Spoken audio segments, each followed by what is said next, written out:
राधे राधे सभी को। आशा है आप सब कुशल मंगल होंगे। मैं आप सभी का अपने YouTube चैनल में स्वागत करता हूं। ये जीके PYQ सीरीज़ का ये सेकंड लेक्चर रहने वाला है।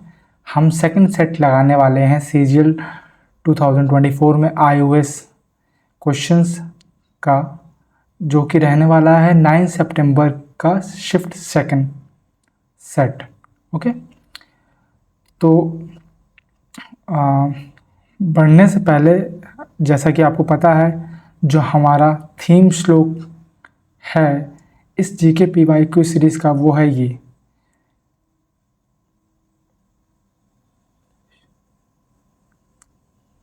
कृष्णाय वासुदेवाय हरे परमात्मने प्रणतः कलेश नाशाय गोविंदाय नमो नमः। ठीक है, इसी श्लोक के साथ हम अपना ये सेशन स्टार्ट करते हैं। बढ़ते हैं पहले क्वेश्चन की तरफ। तो पहला क्वेश्चन वो ये है, which condition also known as icterus causes a yellowing of your skin and the whites of your eyes। तो ये क्वेश्चन का आंसर आपको पता होगा, क्योंकि आपने ये देखा होगा आसपास कहीं ना कहीं। येलोइंग ऑफ स्किन, इसको हिंदी में बोलते हैं पीलिया। क्या बोलते हैं?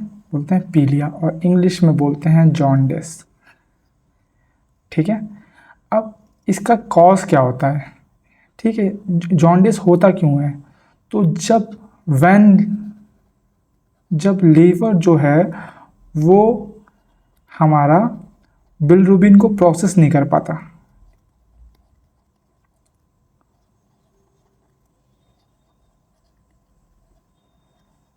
तब ये जॉन्डिस होता है। अब आप बोलेंगे कि ये बिलिरुबिन क्या होता है? तो बिलिरुबिन एक तरह का येलो पिगमेंट है। ठीक है, पिगमेंट है। जैसे कि हमारा रेड कलर का कौन सा होता है? हीमोग्लोबिन होता है, जो कि ब्लड को रेड कलर देता है। वैसे ही ये येलो पिगमेंट है जो कि प्रोड्यूस होता है जब नॉर्मल ब्लड ब्रेकडाउन हो जाता है आरबीसीज का, तब ये येलो पिगमेंट प्रोड्यूस होता है। तो ये yellow pigment produce during normal breakdown of RBCs. ठीक है, ये चीज़ आपको ध्यान रखनी है कि ये कब प्रोड्यूस होता है। ठीक है, और एक तरह से आप ये कह सकते हैं कि अगर आपका ब्लड या आपकी बॉडी बिलिरुबिन में हाई है, ठीक है, तो जॉन्डिस होगा। और उसके सिम्टम्स क्या है? उसका सिम्टम्स ये है कि आपकी जो यूरिन है वो डार्क कलर में आने लगेगी। ठीक है, ये संकेत किस चीज़ के हैं? कि आपकी बॉडी में बिलिरुबिन की जो संख्या है, जो क्वांटिटी है, वो हाई हो चुकी है।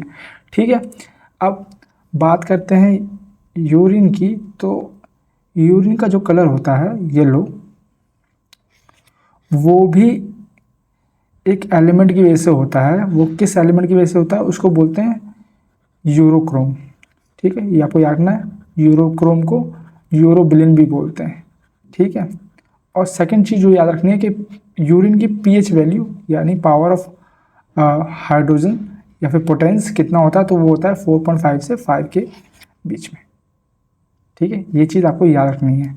और क्या चीज़ आपको याद रखनी है इससे रिलेटेड? वो चीज़ ये याद रखनी है कि यूरिन में आपको चाहिए विटामिन सी। ठीक है, और लेकिन अगर ये यूरिन में विटामिन सी की क्वांटिटी हाई हो गई तो रिस्क रहता है किस चीज़ की फॉर्मेशन का? वो होता है कैल्शियम ऑक्सलेट। कैल्शियम ऑक्सलेट के क्रिस्टल जो होते हैं, जिनको आप पथरी बोलते हैं हिंदी में, ठीक है, और इंग्लिश में आप किडनी स्टोन भी बोलते हैं। तो अगर यूरिन में विटामिन सी ज़्यादा हो गया तो कैल्शियम ऑक्सलेट के जो क्रिस्टल्स हैं वो फॉर्म होने के चांसेस हैं, और वो लीड कर सकता है कि किडनी स्टोन आपके बन सकता है। ठीक है, एक और एसएससी में एक बार एक और क्वेश्चन पूछा गया था। वो पूछा गया था कि ये मैट्यूरेशन प्रोसेस क्या होता है? माइक्रोशन प्रोसेस, तो ये प्रोसेस भी आपका यूरिनेशन से जुड़ा होता है। मतलब बेसिकली यूरिनेशन के जो प्रोसेस है उसी को हम माइक्रोशन प्रोसेस बोलते हैं, जिसमें क्या होता है, जो किसकी वजह से होता है, जो होता है ये जो प्रोसेस होता है ये होता है वॉलंटरी और इनवॉलंटरी मसल की वजह से जब यूरिनेशन होता है तो उस पूरे प्रोसेस को बोलते हैं हम माइक्रोशन। ठीक है, ये आपको याद रखना है। वॉलंटरी मसल और इनवॉलंटरी मसल जब हम किसी मसल टॉपिक पे बात करेंगे तब मैं आपको बताऊंगा। तो ये क्या होता है, बेसिकली ये एक प्रोसेस होता है यूरिनेशन का, जिसमें इन्वॉल्व होती है हमारी voluntary as well as involuntary muscle. ठीक है, ये चीज़ आपको याद रखनी है। बढ़ते हैं नेक्स्ट क्वेश्चन पे। नेक्स्ट क्वेश्चन ये है, under the leadership of which following revolutionary was Chittagong armoury raid conducted. ठीक है, तो इसका आंसर आपको वैसे भी पता होगा, ये हैं हमारे सूर्यसेन, जिनको हम मास्टर दा के नाम से भी जानते हैं। अब उससे पहले आपको क्या पता होना चाहिए कि चिटागोंग आर्मरी रेड कब हुई थी। तो ये हुई थी आपकी 1930 में, और एग्जैक्ट बोले तो 18 अप्रैल 1930 में ये आर्मरी रेड हुई थी। ठीक है, चिटागोंग जो जगह है वो आज प्रेजेंट डे बांग्लादेश में पड़ती है। ठीक है, ये चीज़ आपको रखनी है। और क्या मास्टर दा जो हैं हमारे, जो सूर्यसेन हैं, वो अकेले इसमें आर्मी रेड में थे? तो नहीं, इनके साथ वुमेंस भी थी। ठीक है, तो उनके कुछ वुमेंस के आपको नाम याद होने चाहिए, जैसे कि प्रीति लता वड्डेदार,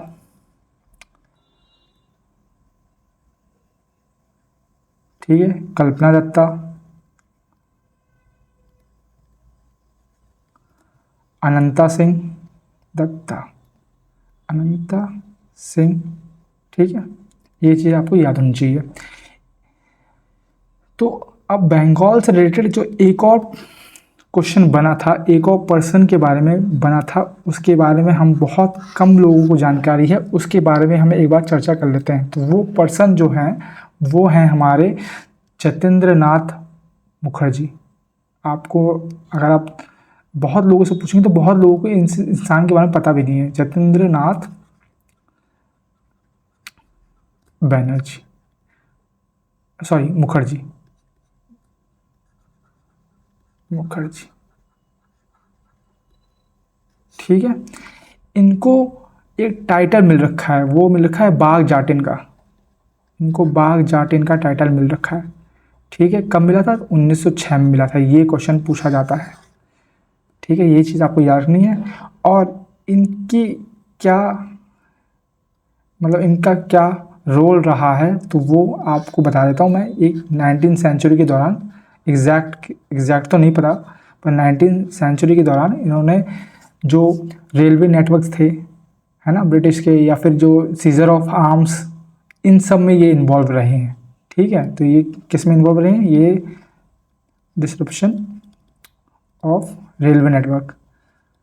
ठीक है, आपको चिटागोंग आर्मी रेड के बारे में इतना पता होगा कि वहाँ से मतलब कि जो पुलिस वगैरह या फिर अदर जो हैं फोर्सेस, उनके जो वेपन्स वगैरह रखे थे उनको चुरा लिया गया था, या सीज कर लिया गया था, या फिर मतलब निकाल लिया था। लेकिन और भी चीज़ें हुई हैं, वो जैसे कि रेलवे नेटवर्क पूरा जैम कर दिया था, या फिर रेलवे नेटवर्क को पूरा डिस्टर्ब कर दिया था वहाँ पे।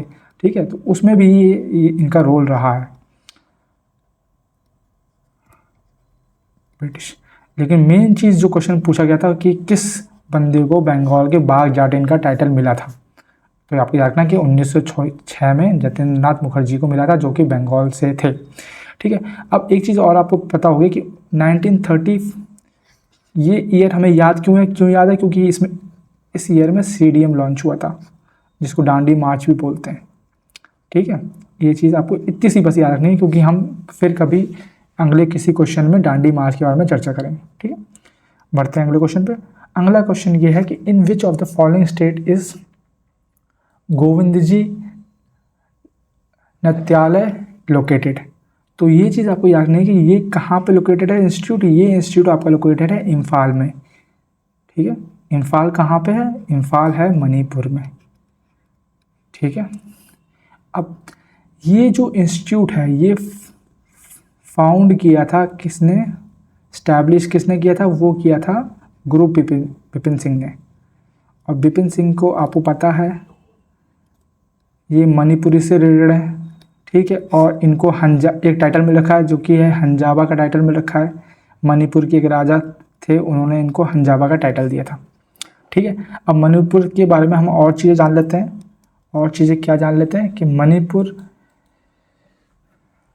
के बारे में जान लेते हैं। मणिपुर का जो डांस है, फोक डांस, उसको बोलते हैं मणिपुरी, ठीक है। मणिपुरी से ये किससे रिलेटेड है, तो ये लॉर्ड विष्णु से रिलेटेड है। ये चीज़ पहली चीज़ आपको बतानी चाहिए, ठीक है। लॉर्ड विष्णु के अलावा ये एक इंट्रोवर्टेड डांस फॉर्म है। इंट्रोवर्टेड का मतलब क्या है कि इस डांस के दौरान चेहरा नहीं दिखाया जाता है, वैसा टाइप का डांस है। इंट्रोवर्ट जैसे लोग होते हैं उस तरह का ये डांस फॉर्म है, ठीक है।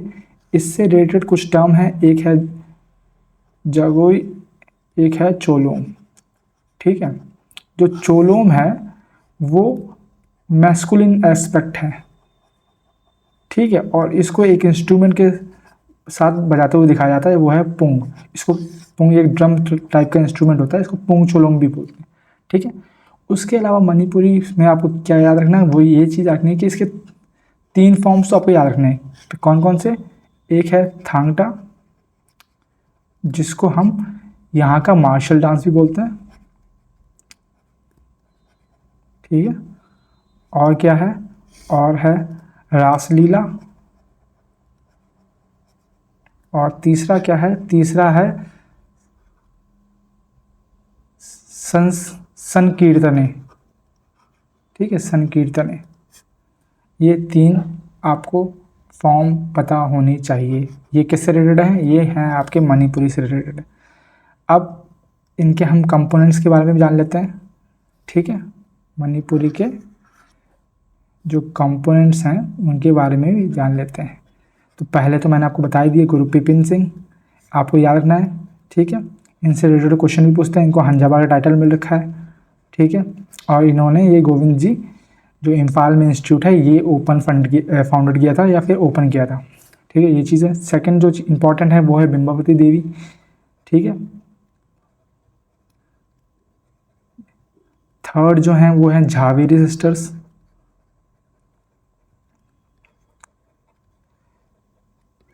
फोर्थ है निर्मला मेहता। इनसे क्वेश्चंस बनते हैं, ठीक है। मैं आपको वही नेम करा रहा हूँ जो पहले आ चुके हैं। फिफ्थ है हमारी चारू माथुर। 6 देवयानी चालिया, यानी चालिया। एक और याद कर लीजिए, वो है अखम लक्ष्मी देवी, अखम लक्ष्मी देवी, ठीक है। ये ऐसे नाम हैं जो पहले पूछे गए हैं एसएससी के पेपर में, ठीक है। ये कंपोनेंट्स आपको मणिपुरी के याद होनी चाहिए, ठीक है। अब नेक्स्ट क्वेश्चन ये होता, चलते हैं। Which of the following celebration is dedicated to sun god and his wife Usha to thank them for sustaining life on earth and for granting wishes, ठीक है। सूर्य देव और उनकी वाइफ से रिलेटेड कौन सा फेस्टिवल है, तो ये आपको पता होना चाहिए।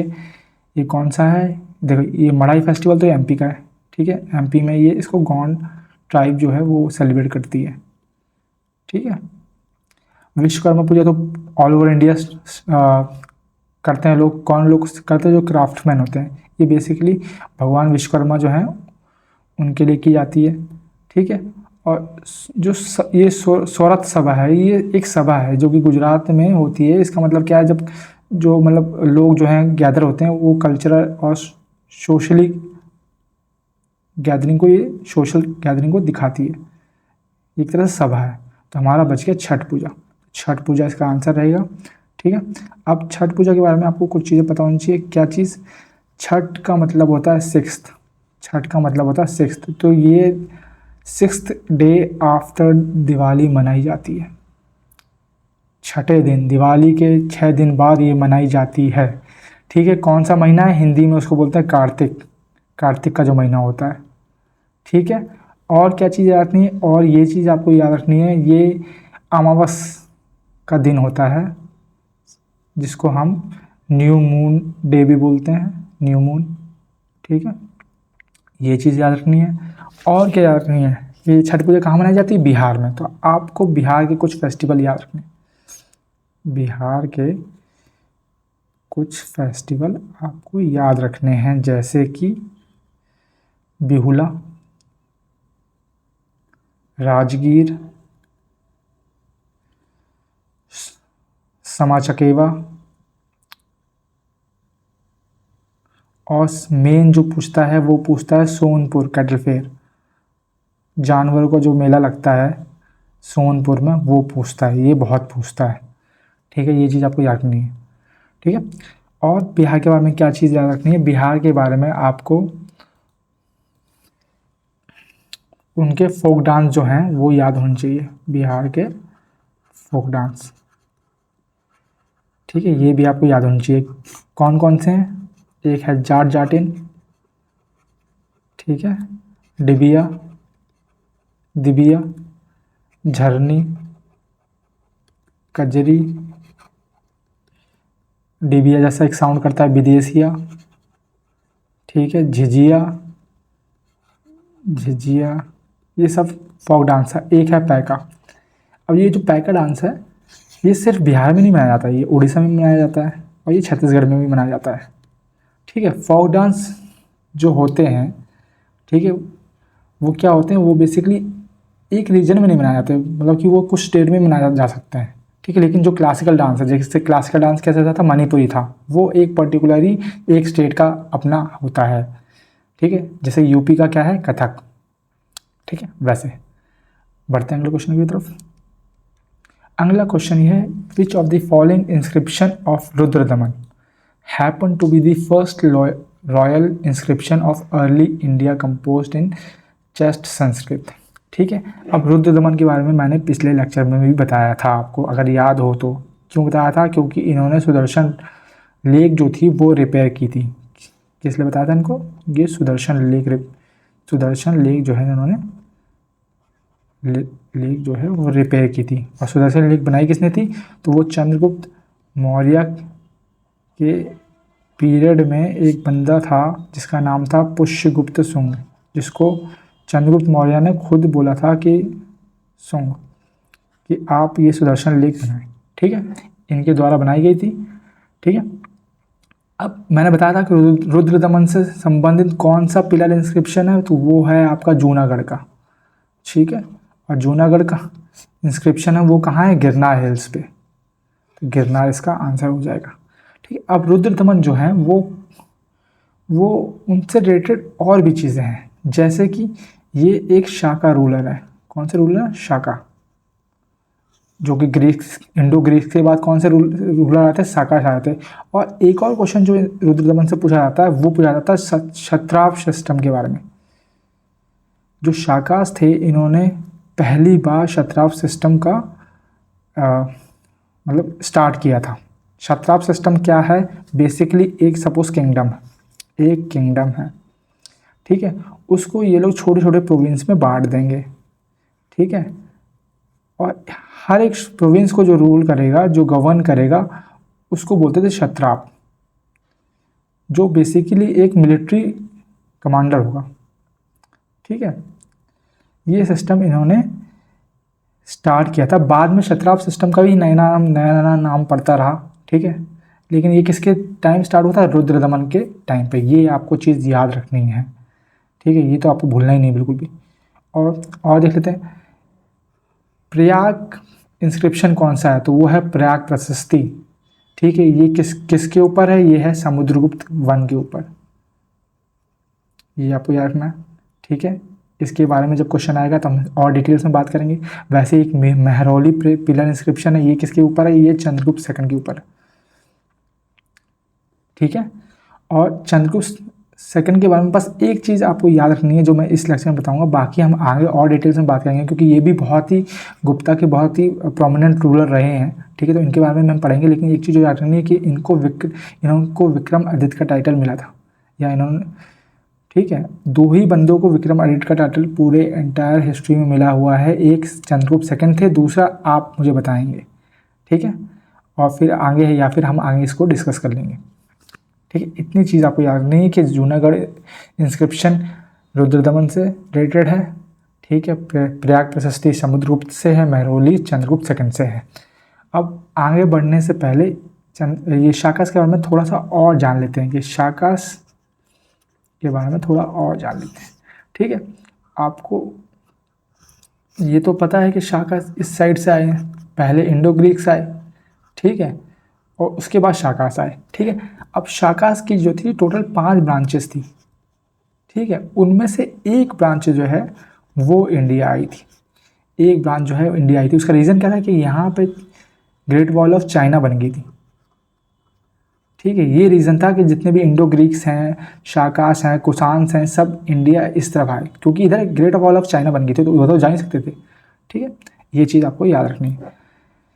सेकंड, शाकास के बारे में एक चीज़ आपको और बता दूं कि एक रूलर रहे परमार डायनेस्टी की, उनका नाम था विक्रमादित्य। ठीक, परमार। ठीक है, ये इम्पोर्टेंट क्यों है सिर्फ परमार डायनेस्टी के बारे में, ये भी मैं बताऊंगा, क्योंकि इन्होंने एक तो शाकास को डिफीट किया, और वो कब किया, वो किया था 57 BC में, इसके अराउंड, या 57 BC मान लीजिए आप। ठीक है, अब ये इम्पोर्टेंट क्यों है, क्योंकि इन्होंने ही जो विक्रम संवत है उसकी स्थापना करी थी। विक्रम संवत जो हम कैलेंडर अभी मैंने आपको नाम बताया था कार्तिक महीने का, वो भी क्या विक्रम संवत का एक कैलेंडर है। ठीक है, तो उसकी स्थापना किसने करी थी, उसकी स्थापना करी थी विक्रमादित्य परमार ने। ठीक है, और परमार डायनेस्टी का कैपिटल क्या थी ये भी याद रखना चाहिए, तो वो थी उज्जैन। ये कुछ चीज़ें, छोटी सी चीज़ें आपको एक बार दिमाग में बैठानी है, क्योंकि कभी कभार क्वेश्चन पूछता है, विक्रम संवत के बारे में पूछता है। ठीक है, बाकी और भी रूल रहे हैं, लेकिन इसके बारे में इसलिए मैंने बताया क्योंकि एसएससी में ये पहले पूछा गया है। ठीक है, अब बढ़ते हैं अगले क्वेश्चन की तरफ। अगला क्वेश्चन ये है कि the first southern campaign of Alauddin Khilji in 1307 and 08 AD was led to which of the following regions. मतलब कि साउथ में जब अलाउद्दीन खिलजी ने चढ़ाई करी तो उसका पहला कैंपेन कौन सा था, ये आपको बताना है। अब उससे पहले अलाउद्दीन खिलजी जो थे वो हमारे दिल्ली सल्तनत के रूलर थे। ठीक है, तो थोड़ा दिल्ली सल्तनत के बारे में हम पढ़ लेते हैं। तो दिल्ली सल्तनत के बारे में हम पढ़ लेते हैं। दिल्ली सल्तनत के जो डायनेस्टीज़ हैं उसको हम कैसे याद रखते हैं, उसको हम याद रखते हैं सख्त सालौंडा करके। सख्त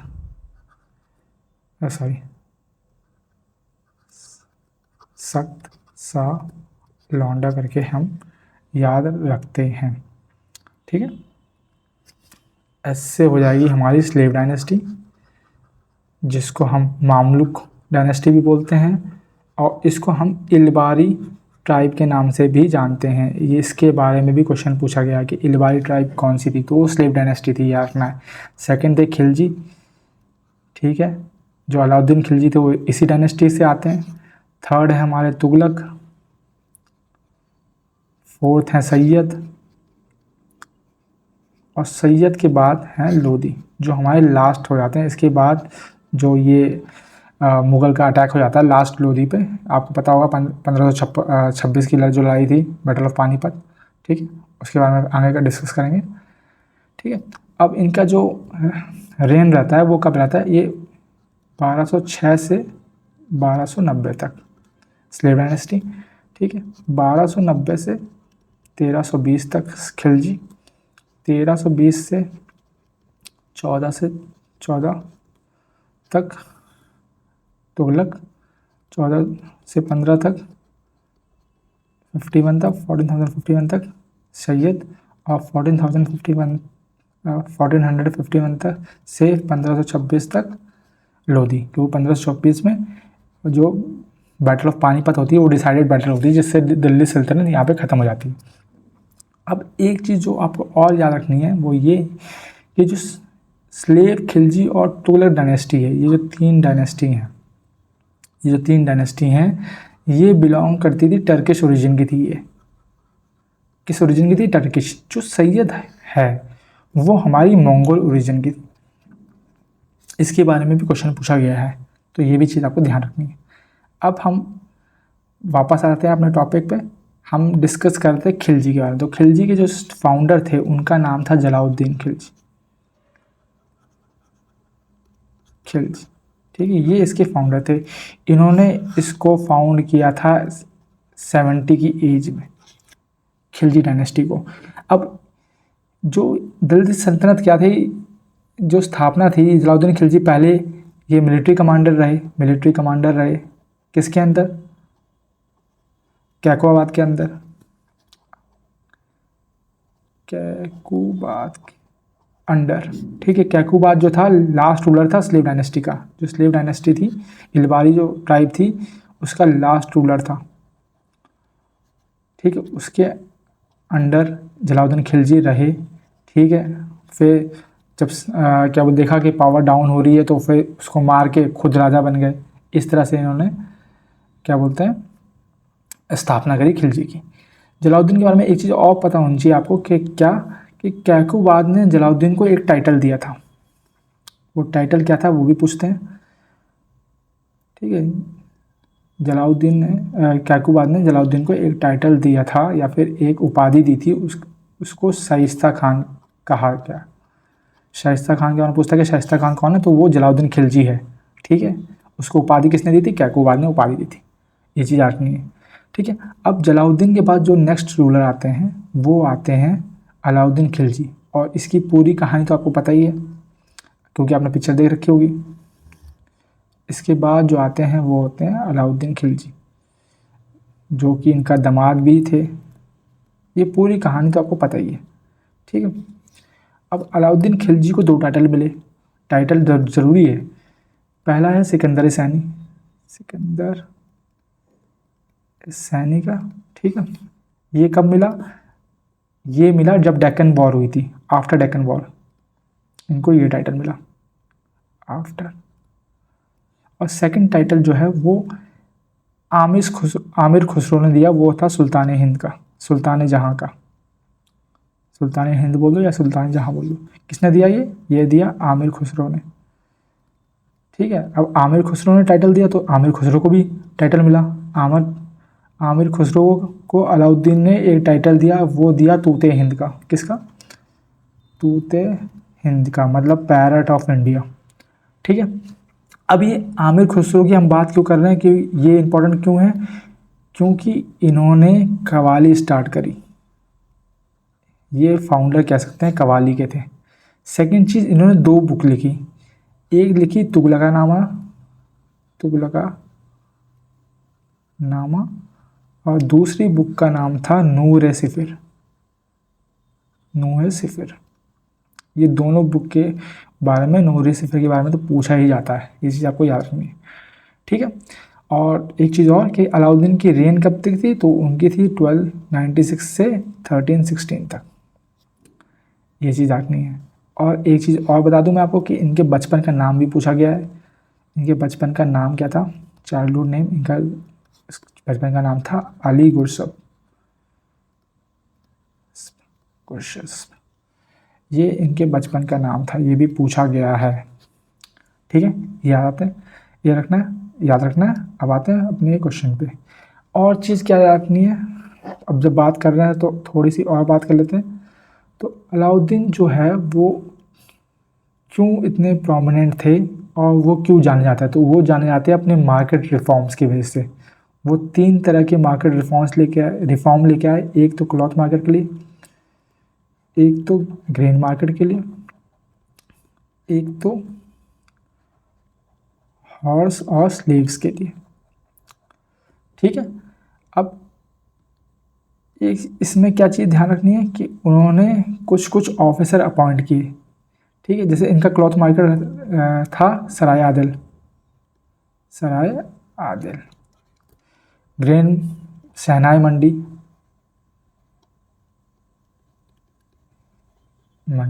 ठीक है। अब हॉर्स के लिए इन्होंने एक डाक सिस्टम स्टार्ट किया कि मतलब कि जैसे आपने थ्रेड देखी होगी, धब्बा लग जाता है ना, तो वैसे ही हॉर्स के ऊपर धब्बा लगता था जिसको ब्रांडिंग ऑफ हॉर्स कह लो, इंग्लिश में बोलते हैं ब्रांडिंग ऑफ हॉर्स, तो वो डार्क सिस्टम था। और सेकंड जो स्लेव्स या फिर कह लीजिए उनके लिए सिस्टम लेके आए थे, ये चेहरा या हुलिया सिस्टम। मतलब जैसे अब आप कोई कंपनी ज्वाइन करता है तो आपको आईडी मिलती है, वैसे ही ये सिस्टम था, इसमें भी सोल्जर को एक आईडी मिलती थी, ठीक, उससे इसकी पहचान वगैरह होती थी। ये दो सिस्टम थे। उसके अलावा इन्होंने बरीद और मुनैयार ये अपॉइंट करे, मुनैयार, ठीक है। ये क्या थे? ये थे स्पाइस, जो कि देखेंगे कि भाई काम सही हो रहा है कि नहीं हो रहा है, ठीक है। ये चीज़ आपको याद नहीं है। उसके बाद अलाउद्दीन ने 3 तरह के टैक्स लगाए। क्या क्या लगाए? 3 तरह के। उसको बोलते हैं घराई, चराई जो पेस्टोरल टैक्स है, गाय बकरी बकरी चराने पे, घराई घर पे, ठीक है। और खराज, खराज भी एक था, वैसे तो जजिया भी था, ठीक है। तो ये सब 3 तरह के बेसिक टैक्स लगाए, ठीक है। तो अब आते क्वेश्चन पे। तो क्वेश्चन जो बोलता है कि पहला साउथ कैंपेन कौन सा था, तो वो था देवगिरी का, ये आपको याद रखना है, ठीक है। अब अलाउद्दीन की लाइफ में, या फिर आपने मूवी देखी होगी तो आपको एक पर्सन के बारे में पता होगा, वो था, कौन था वो? मलिक काफूर। तो क्या हुआ कि जब इन्होंने गुजरात का एक्सपीडिशन किया, ठीक है, तो वहाँ के स्लेव मार्केट से इन्होंने 1000 दिनारी, जो कॉइन्स थे वो देके एक स्लेव लिया, जो कि एक एनक था। एनक वो होता है जिसके प्राइवेट पार्ट्स काट दिए जाते हैं, जो रानी वगैरह की सेवा में रहता है, ठीक है। तो इन्होंने 1000 रुपये देके वो लिया, एक स्लेव लिया, तो इसीलिए इसका नाम 1000 दिनारी पड़ गया, ठीक है। 1000 दिनारी इसका नाम पड़ गया। जो अलाउद्दीन के साउथ एक्सपीडिशन थे, जो डेक्कन एक्सपीडिशन थे, वो मलिक काफूर ने ही किए थे।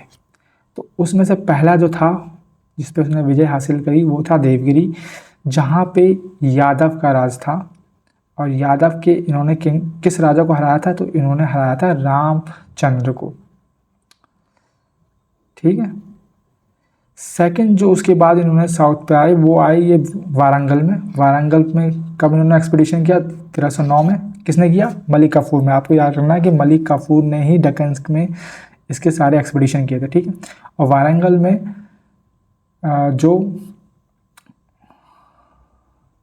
जो रूलर थे वो थे प्रताप रुद्रदेव, जिसको मलिक काफूर ने हराया था।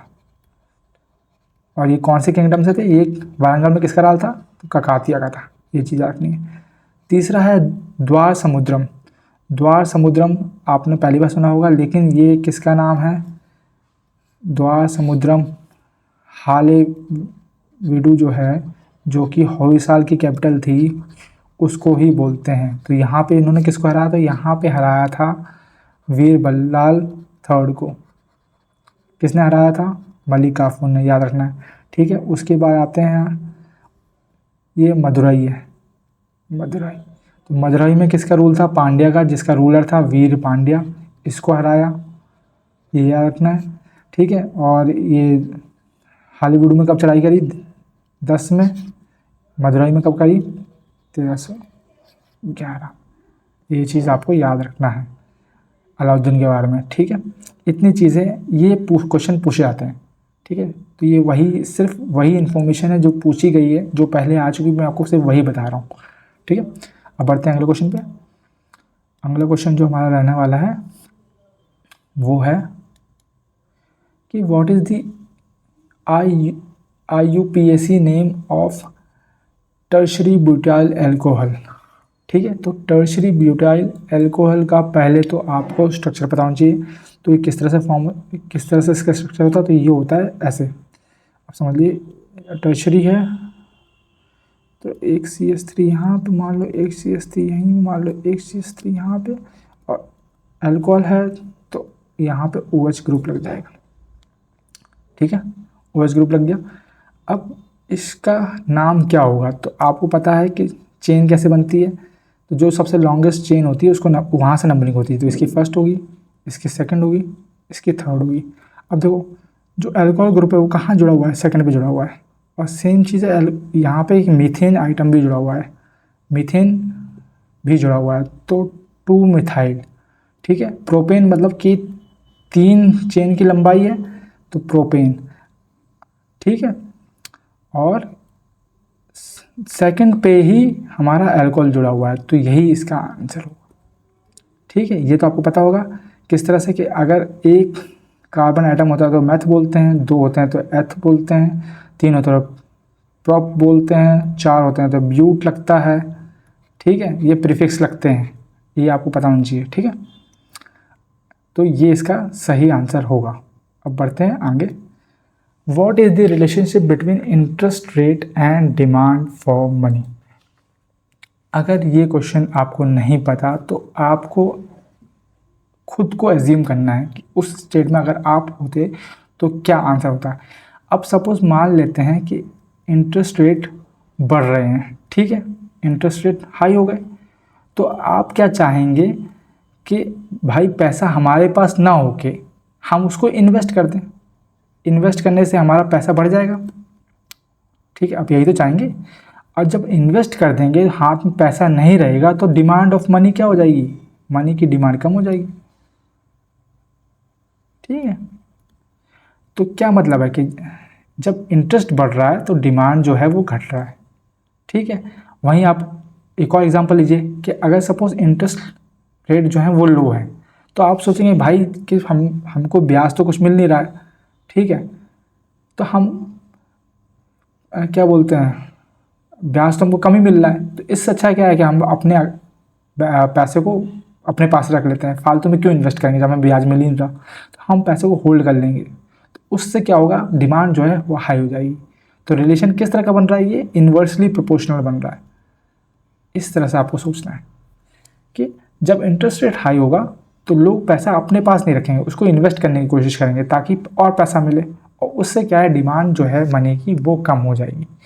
तो जो इंटरेस्ट है वो इन्वर्सली प्रोपोर्शनल होगा डिमांड के। ये चीज़ आपको पता होनी चाहिए। अब सेम चीज़ एक और कॉन्सेप्ट आता है, वो कॉन्सेप्ट आता है मनी इल्यूजन का, कि हमें दिख तो रहा है लेकिन वो एक्चुअल में है नहीं, तो थ्योरी ऑफ मनी इल्यूजन आती है। ठीक है, तो ये चीज़ आपको दी किसने दी, ये भी आपको याद रखना है, इकोनॉमिक्स का कॉन्सेप्ट है, इसको दिया था एरविन फिशर ने। ये क्या बोलती है, ये बोलती है MV इक्वल्स टू PT। अब यहाँ पे ये 4 चीज़ें हैं क्या, ये M का मतलब है मनी सप्लाई, कितना मनी सप्लाई हो रहा है मार्केट में, कितना मनी घूम रहा है।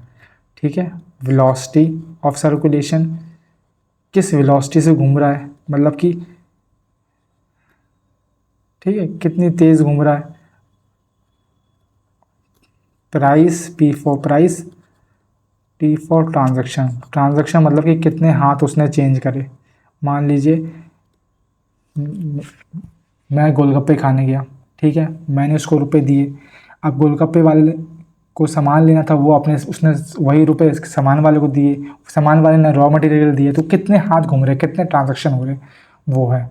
ठीक है, तो ये होता है MV इक्वल्स टू PT, ये आपको याद रखना है, ये थ्योरी ऑफ मनी इल्यूजन है। ठीक है, बढ़ते हैं आगे। अब लिखा है when electricity is pass through water what kind of chemical reaction occur. ठीक है, 4 ऑप्शन है, decomposition, displacement, double displacement, combination. अब पहले तो आपको ये रिएक्शन के बारे में पता होना चाहिए। डिकम्पोजिशन रिएक्शन का मतलब क्या है कि सपोज एक कंपाउंड है, उसको हमने 2 टुकड़ों में कर दिया इसी कंपाउंड, इसको बोलता है डिकम्पोजिशन। मतलब हमारे पास ए बी कंपाउंड था, एक रिएक्शन हुआ, उसमें ए अलग हो गया, बी अलग हो गया, तो इसको बोलता है डिकम्पोजिशन, डिकम्पोज कर दिया। उसका अपोजिट होता है कॉम्बिनेशन। कॉम्बिनेशन का मतलब क्या है कि 2 कंपाउंड थे, उनको मिला के हमने एक कंपाउंड बना दिया, मतलब एक ए था एक बी था, उसको मिला के हमने सी बना दिया, ये है कॉम्बिनेशन रिएक्शन। अब वहीं पे आते हैं डिस्प्लेसमेंट पे। तो डिस्प्लेसमेंट का मतलब क्या है, डिस्प्लेसमेंट जैसे कि आप सुन रहे हैं, डिस्प्लेसमेंट मतलब क्या है, ए सी था, उस बी के साथ रिएक्ट किया, उसने सी को भगा दिया और ए के साथ चिपक गया। तो क्या है, या इसने बी ने सी को रिप्लेस कर दिया। तो ये डिपेंड किस पे करता है, ये डिपेंड करता है रिएक्टिविटी सीरीज़ पे। तो रिएक्टिविटी मतलब कि क्या है, अगर बी जो है ए से ज़्यादा रिएक्टिव है या सी से ज़्यादा रिएक्टिव है तो उसको भगा देगा भाई, इससे ज़्यादा पावरफुल है तो भगा देगा। तो रिएक्टिव सीरीज से हम कैसे याद करते हैं, हम याद करते हैं कैटरीना ने कार मांगी, ऑल्टो जन फरारी, ठीक है, फिर भी हुआ क्या, मिली सिल्वर ऑडी। इस तरह से हम रिएक्टिविटी सीरीज याद करते हैं। अब जैसे जैसे इस सीरीज जैसे जैसे इस सीरीज़ में हम आगे बढ़ते हैं, ऊपर की तरफ बढ़ते हैं, वो या फिर ऐसे समझ लो कि आप नीचे की तरफ जैसे जैसे आते हैं वैसे वैसे इनकी रिएक्टिविटी कम होती रहती है, डिक्रीज होती है। तो कहने का मतलब क्या है कि जो ऊपर सबसे ऊपर रहेगा इस सीरीज़ में वो ज़्यादा पावरफुल है।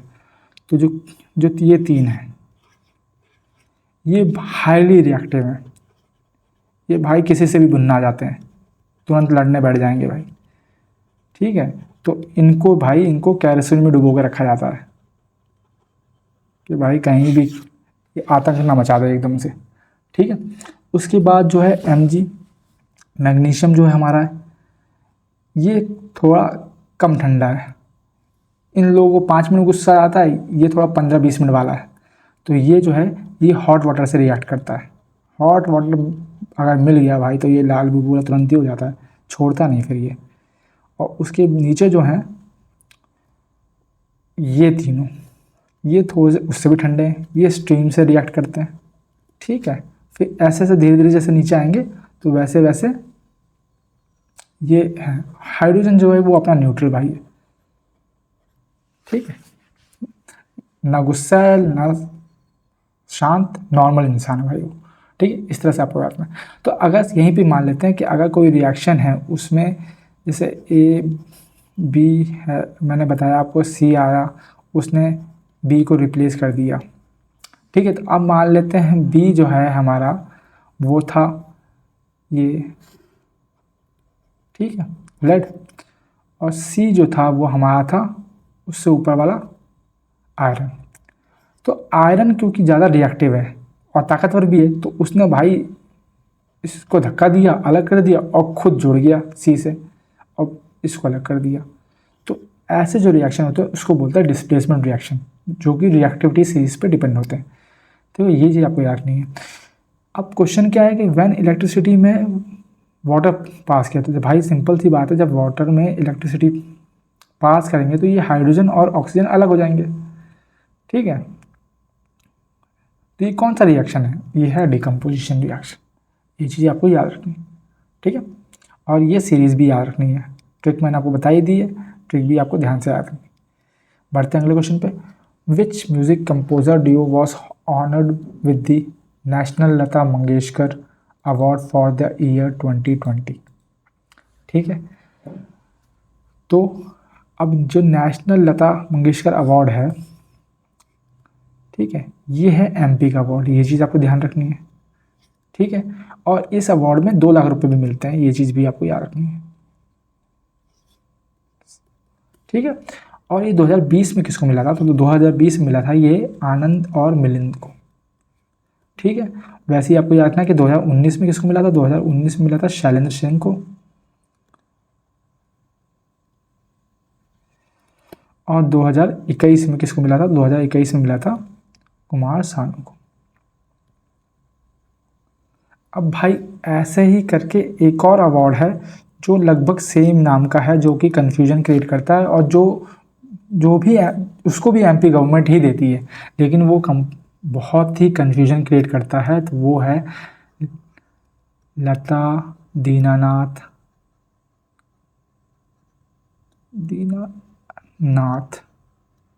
ठीक है, मंगेशकर अवार्ड।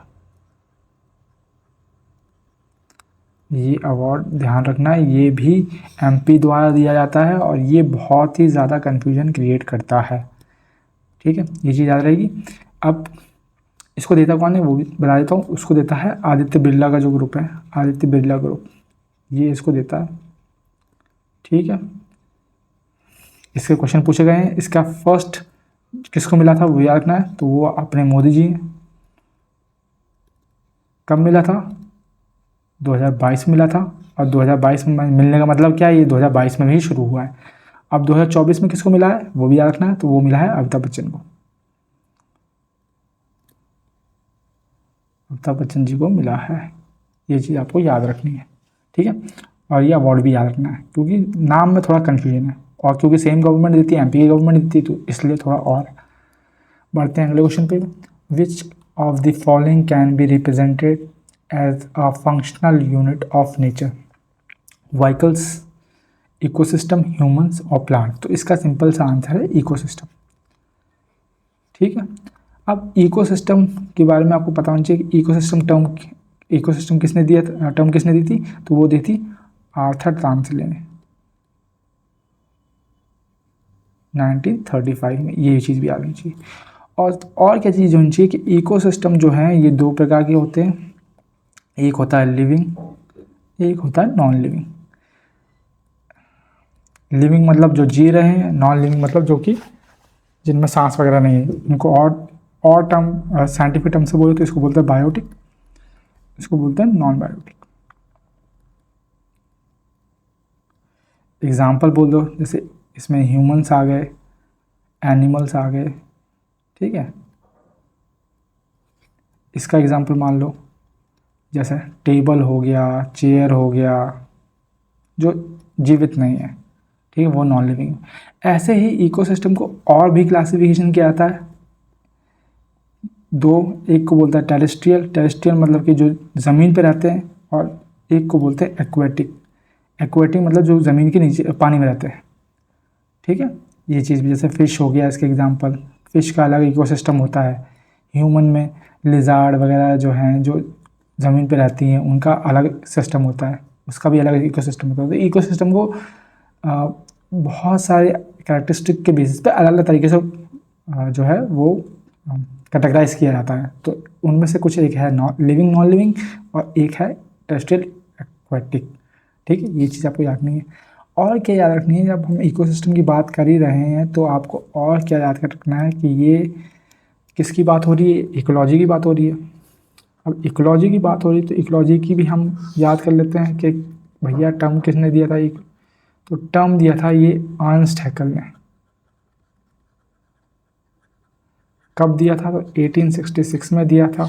ठीक है, और इन्होंने मतलब एक्चुअली इन्होंने जो टर्म दिया था वो दिया था इकोलॉजी।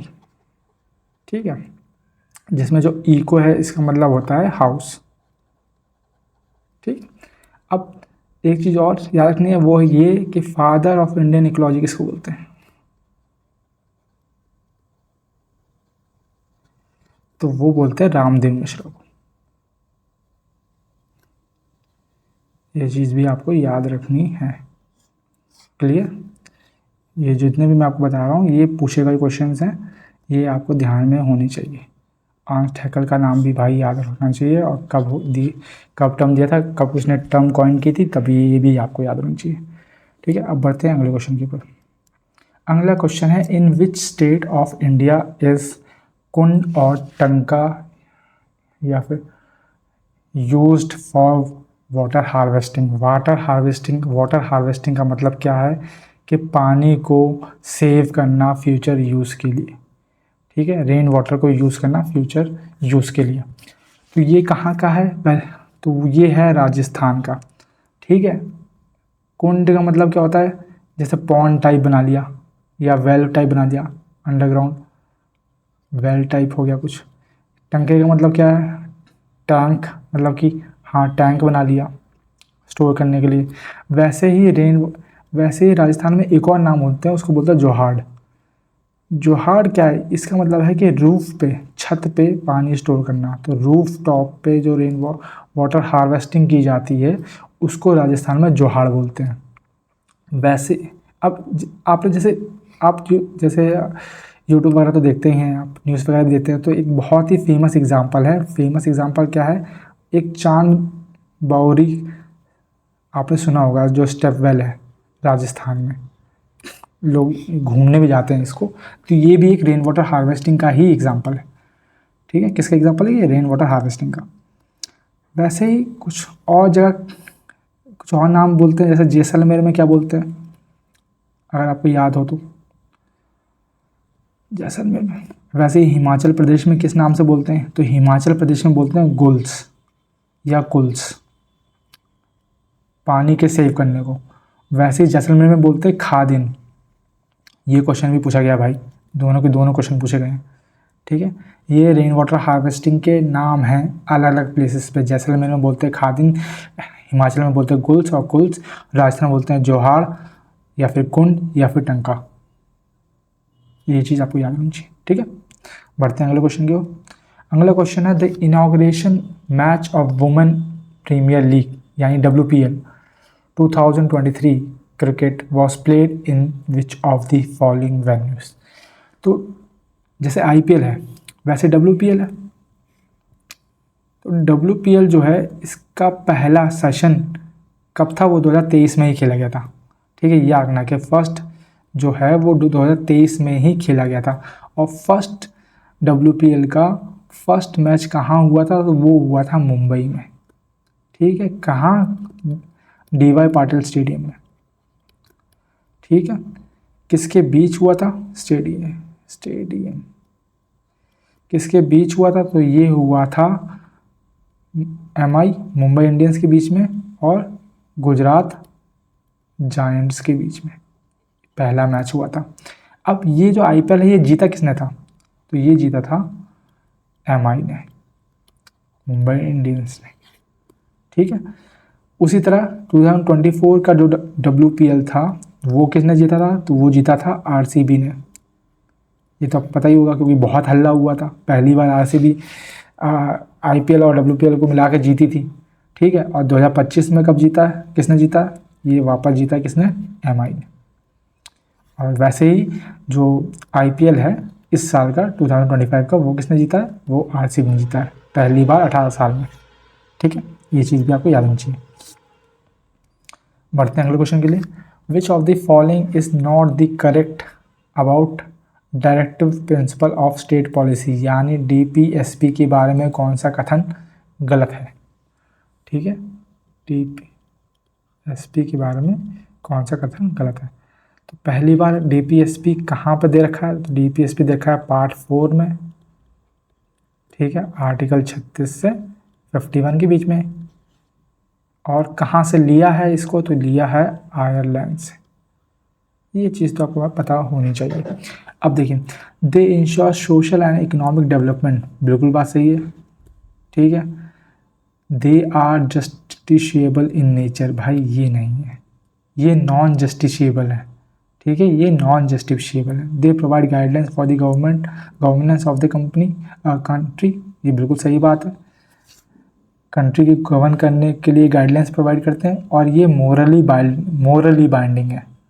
ठीक है, और क्या चीज़ आपको पता होनी चाहिए कि ये जो है ये seek to establish welfare state, ये इनका उद्देश्य है। और क्या चीज़ होनी चाहिए कि ये रिजेंबल करते हैं, किसको रिजेंबल करता है? Resembles the instrument of instruction, instrument of instruction as contained in government of India act 1935। किसको रिजेंबल करते हैं? तो ये रिजेंबल करते हैं इंस्ट्रूमेंट ऑफ इंस्ट्रक्शन। ये चीज़ आपको पता होनी चाहिए। ठीक है, क्योंकि अगर ये स्टेटमेंट भी आते हैं तो ये भी आपको पता होना चाहिए।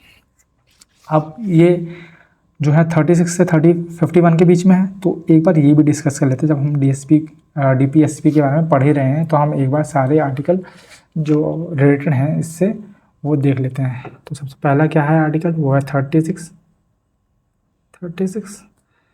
फिर है 37, फिर है 38, फिर है 39। तो 36 में क्या दे रखा है? 36 में दे रखा है डेफिनेशन। ठीक है, पहले आर्टिकल में यही होता है, ये आपको पता होना चाहिए। 37 में एप्लीकेशन दे रखा है, किसका? डीपीएसपी का। कहने का मतलब क्या है, इसमें लिखा हुआ है कि नॉन जस्टिसेबल है। भाई आप इसको लेके कोर्ट नहीं जा सकते। शेबल, आपको मानना है तो मानो, नहीं मानना है तो नहीं मानो, ऐसी वाली बात है। बेसिकली ये समझो। और 38 में क्या लिखा है? 38 में लिखा है कि state to secure a social order. ये बताता है कि एक सोशल ऑर्डर हमें मेंटेन करना है, मेंटेन रखना है। ठीक है, अब इससे रिलेटेड एक और चीज़ है, वो क्या है? वो चीज़ ये है कि ये एक कॉन्स्टिट्यूशन अमेंडमेंट हुआ था, वो था 44th का कॉन्स्टिट्यूशन अमेंडमेंट, जो कि 1978 में हुआ था। उसने आर्टिकल 38 में क्या ऐड किया? उसने ये ऐड किया कि to reduce inequality in income opportunity. ठीक है, मतलब सबको बराबर का हक है, कहने का मतलब ये है इनकम अपॉर्चुनिटी में। ये 38 आर्टिकल के अंदर ऐड किया गया 44th अमेंडमेंट से। ठीक है, याद रहेगा। 39 में क्या है? 39 में क्या है? प्रिंसिपल ऑफ पॉलिसी है, जो हमने अभी पिछले ऑप्शन में देखा कि स्टेट को गाइडलाइंस प्रोवाइड करता है, तो वही इसका मतलब है। स्टेट को ये गाइडलाइंस देता है जो स्टेट फॉलो करे। ठीक है, अब ये 4 आर्टिकल है। ठीक है, अब इसके बाद जो है वो रियल एक्चुअल में ये आता है डीपीएसपी के बारे में। ये डीपीएसपी है क्या? ठीक है, तो उसको याद करने की एक ट्रिक है। वो ट्रिक है कि भाई एक लोअर डिवीजन क्लर्क है, एक लोअर डिवीजन क्लर्क है जो कि पब्लिक हेल्थ केयर में काम करता है। ठीक है, तो एल से क्या हो जाएगा? एल से हो जाएगा लाइवलीहुड। तो 39A में क्या है? लाइवलीहुड के बारे में। बी में क्या है? डी से डिस्ट्रीब्यूशन ऑफ रिसोर्सेज, सब में सही से डिस्ट्रीब्यूशन होना चाहिए रिसोर्सेज का। ठीक है, सी में क्या है? Concentration of wealth. Concentration of wealth मतलब ये है कि ऐसा ना हो कि भाई अमीर अमीर हो जाए, गरीब और गरीब हो जाए। तो एक डिस्ट्रीब्यूशन जो है वेल्थ का या फिर कंसंट्रेशन जो है वेल्थ का, वो सही होना चाहिए। पी का मतलब है equal pay and equal work.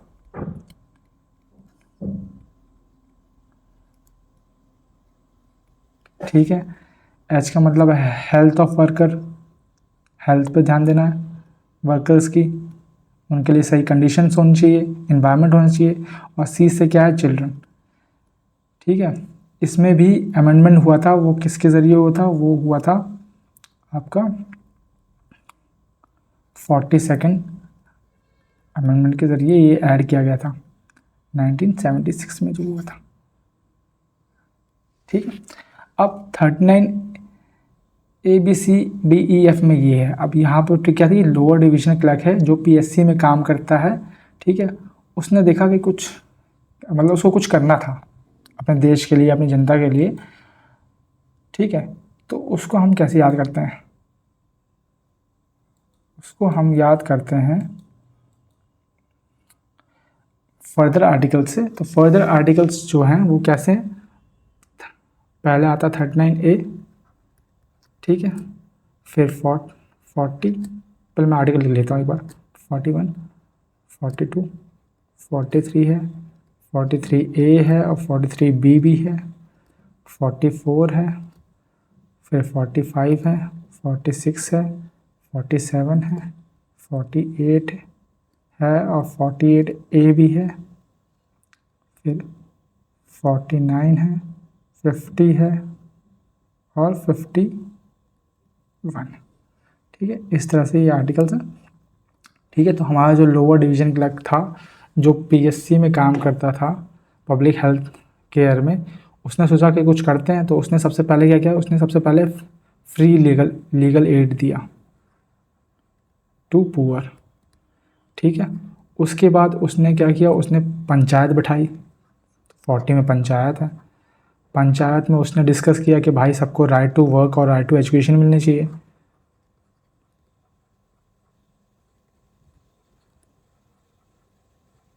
ये 41 में है। ठीक है, फिर उसने बोला कि अब जब ये हो जाएगा तो कंडीशन ऑफ वर्क भी चेंज होनी चाहिए, कि जब काम तो हम दे ही रहे हैं तो right to condition of work भी चेंज होनी चाहिए। और कंडीशन ऑफ वर्क के साथ मैटरनिटी रिलीफ। मैटरनिटी रिलीफ का मतलब क्या है कि अगर कोई वुमन प्रेग्नेंट है तो उसको मतलब छुट्टी मिले, साथ में उसकी पेमेंट भी मिलेगा। ठीक है, तो ये मैटरनिटी रिलीफ है, ये सबसे पहले किस स्टेट ने लागू की थी, ये क्वेश्चन भी पूछा गया है। तो फर्स्ट स्टेट जिसने ये किया था तो वो स्टेट का नाम है आसाम, याद रखना है। ठीक है, अब कंडीशन ऑफ वर्क हो गया। कंडीशन ऑफ वर्क की बात है कि अब भाई भत्ता भी अच्छा मिलना चाहिए, लिविंग वेज वैसे सही मिलना चाहिए। ठीक है, और उसके बाद राइट टू फॉर्म यूनियन। आप जो जो लोग हैं वहाँ के वो यूनियन बना सके, ताकि क्योंकि बोलते हैं ना कि भाई लोग आपस का दर्द बांट लेते हैं, वैसा वाली कहानी है। यूनियन फॉर्म कर सकता है कि वो अपने लिए सही डिसीजन ले सकें या फिर कुछ कर सकें। और 43B में क्या है, कोऑपरेटिव सोसाइटी, ये ऐड किया गया था। ये ऐड कब किससे जरिए किया था, ये 97 अमेंडमेंट के ज़रिए ऐड किया गया था। ठीक है, 44 में क्या है, 44 में ये यूनिफॉर्म सिविल कोड।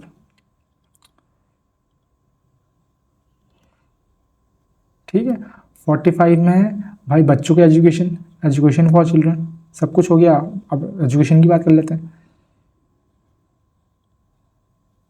ठीक है, ये हमें फ्लो में याद रखना है कि भाई यहाँ पे पहले देखो 41 में हमने राइट टू वर्क की बात करें, तो फिर हमने सब वर्क के बारे में देखा। अब हम एजुकेशन की बात कर रहे हैं तो एजुकेशन के बारे में देखेंगे। ठीक है, और ये अब एजुकेशन देखना है तो उसके लिए सबसे पहले हमें ST SC का एजुकेशन भी देखना है। ठीक है, अब ये जो है एक चीज़ मैं बताना भूल गया आपको, वो क्या है कि जो एजुकेशन फॉर चिल्ड्रन है ये भी ऐड किया गया था 86 कॉन्स्टिट्यूशन अमेंडमेंट से, कि भाई कंपलसरी एजुकेशन देनी है छोटे बच्चों को, फ्री भी देनी है और कंपलसरी भी देनी है, कंपलसरी है। ठीक है, ये एक और आर्टिकल में याद ऐड किया गया है, वो आप मुझे बताएंगे कौन सा आर्टिकल है। ठीक है, उसके बाद 47 पे आते हैं। 47 पे क्या है भाई, ST SC की एजुकेशन होगी। ठीक है, उसके बाद हमें स्टैंडर्ड ऑफ लिविंग देखना है।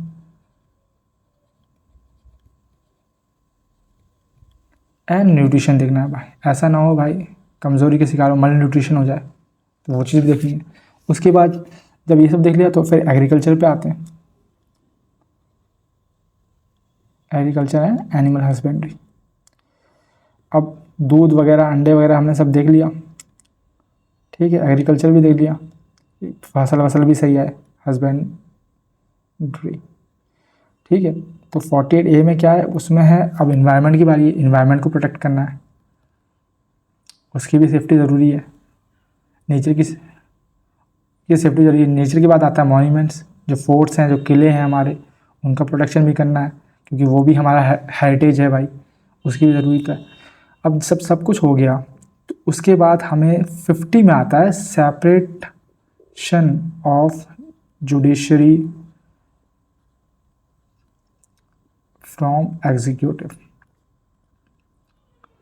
ये बहुत ज़रूरी है कि भाई जो कानून बनाता है, जो कानून को एग्जीक्यूट करता है, और जो कानून पे उस पर जो उसको खंडन करता है, कानून के उस पर जो डिसीजन लेता है, उसके बीच में सेपरेशन ऑफ पावर होना चाहिए।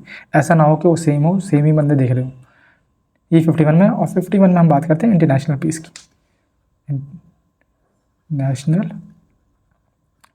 पीस एंड सिक्योरिटी, ये हम बात करते हैं, या फिर ये वो जो लोअर डिवीजन क्लर्क था वो बात करता है। तो ये हमारे DPSP के आर्टिकल्स हैं। ठीक है, ये आप अगर एक फ्लो में याद करेंगे तो आपको आसानी होगी।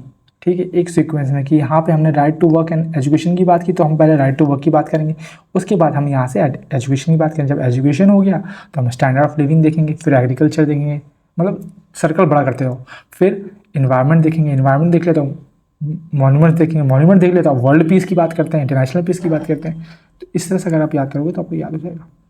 ठीक है, अब बढ़ते हैं अगले क्वेश्चन पे। अगला क्वेश्चन है, at what latitude does the easterly jet stream blow over peninsular India during the summer months.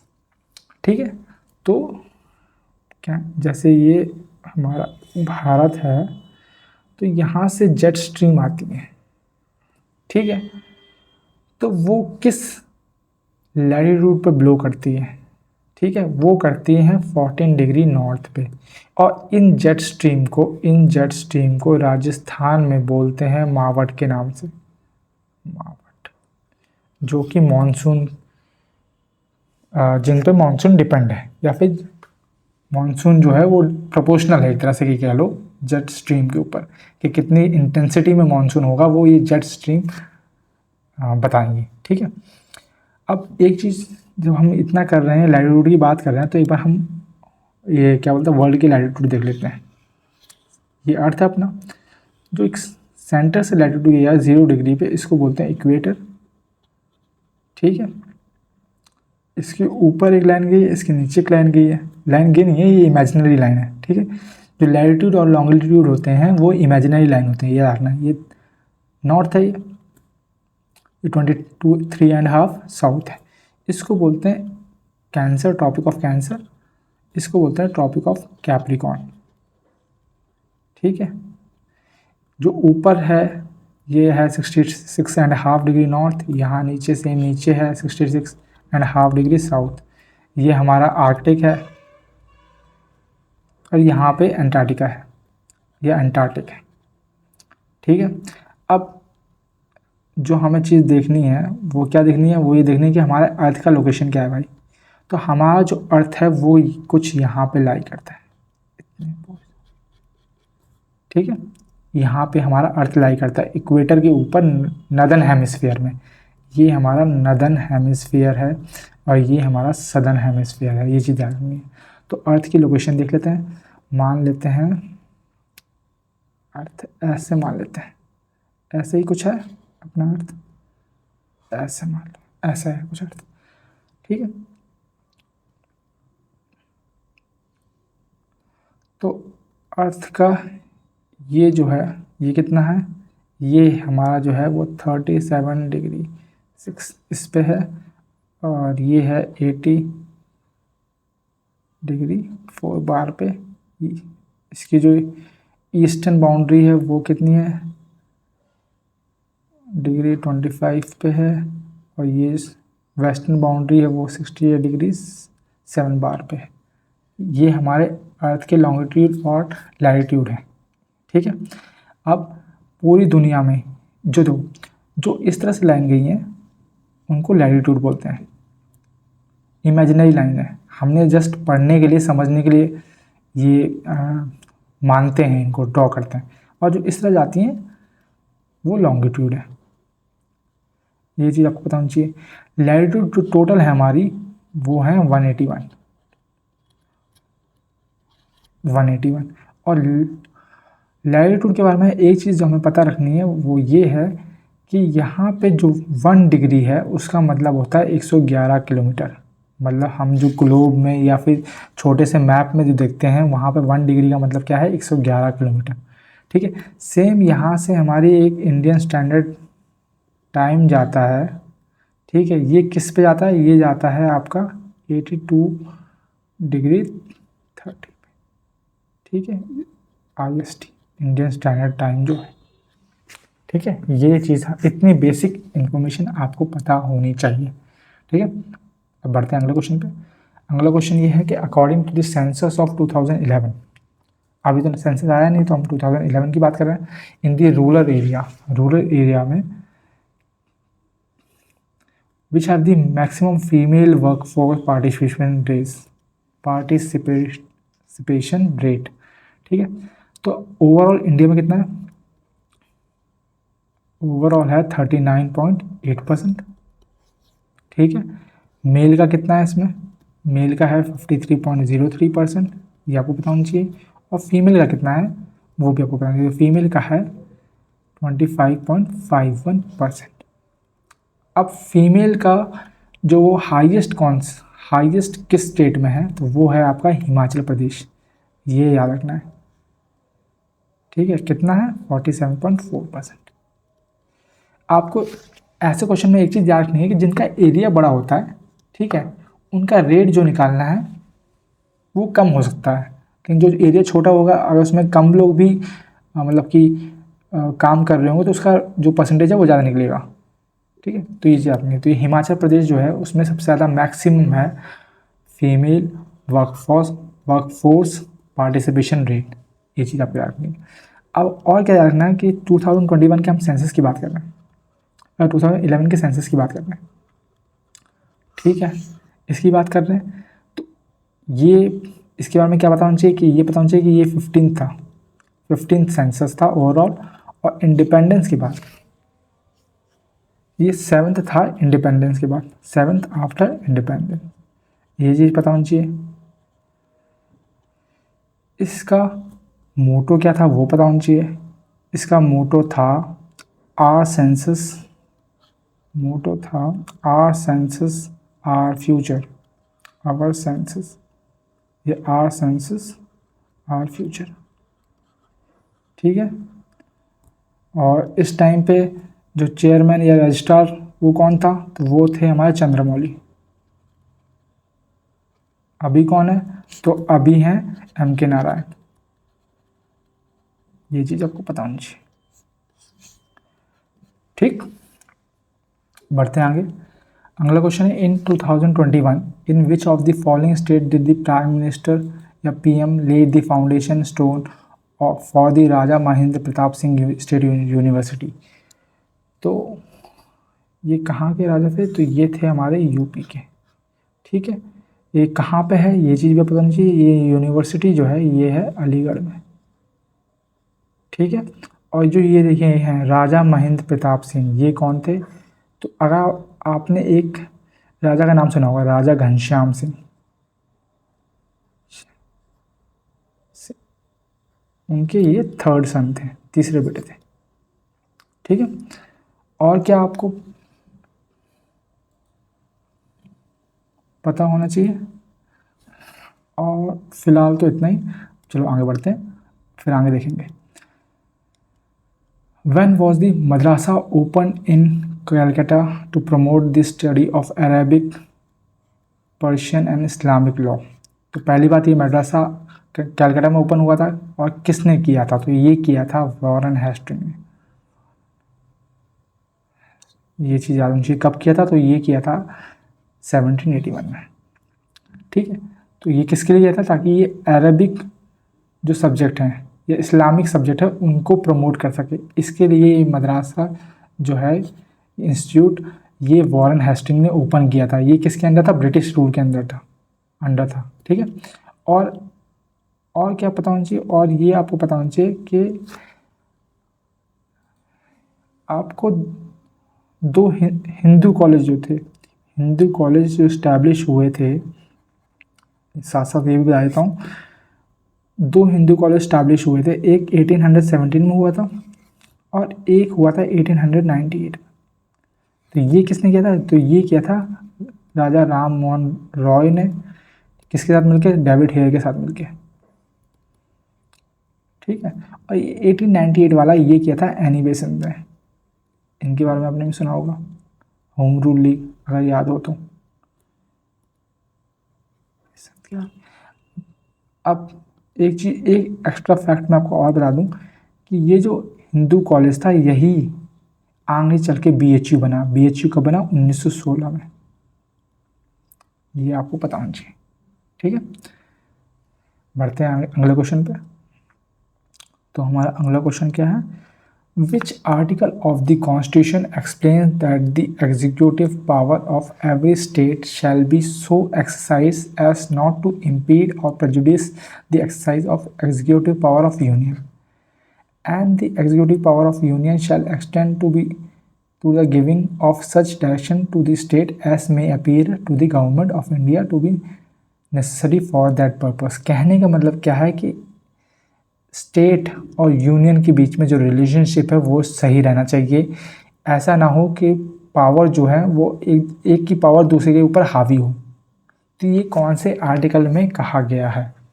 तो 261 आर्टिकल में क्या लिखा है? 261 आर्टिकल में लिखा है जो पब्लिक एक्ट होते हैं या जो रिकॉर्ड होते हैं या फिर जो जुडिशरी प्रोसीडिंग्स होती हैं, जिनको मतलब बेस बना के हम बाकी की आगे की चीज़ देखते हैं, ठीक है, या आगे के डिसीजन लेते हैं, तो वो चीज़ दे रखी है आर्टिकल 261 में। 247 में क्या दे रखा है? 247 में दे रखा है कि पार्लियामेंट के पास पावर है वो एडिशनल कोड सेटअप कर सकती है, एडिशनल कोड सेटअप कर सकती है। तो उसकी भी कुछ कंडीशंस हैं, ठीक है। तो ये किसके पास पावर है? ये पार्लियामेंट के पास पावर है, इतना चीज़ आपको ध्यान रखना है। वैसे ही 123 में क्या दे रखा है? 123 में दे रखा है कि प्रेसिडेंट के पास पावर है वो ऑर्डिनेंस इशू कर सकता है। प्रेसिडेंट के पास पावर है वो ऑर्डिनेंस इशू कर सकता है। ऑर्डिनेंस मतलब कि टेम्परेरी लॉ, ठीक है। टेम्परेरी कब तक? जब तक पार्लियामेंट उसको एक्ट ना बना दे, ठीक है। तो वो कौन इशू कर सकता है? वो प्रेसिडेंट के पास पावर है और किसी के पास पावर नहीं है। वो कहाँ दे रखा है? आर्टिकल 123 में दे रखा है। और जो क्वेश्चन में पूछा है कि सेंटर और स्टेट के रिलेशनशिप सही रहें और एक दूसरे की पावर जो है एक दूसरे के ऊपर भारी ना हो, वो कहाँ दे रखा है? तो वो दे रखा है आर्टिकल 257 में, ठीक है। क्या दे रखा है कि सेंटर और स्टेट के रिलेशनशिप सही रहने चाहिए।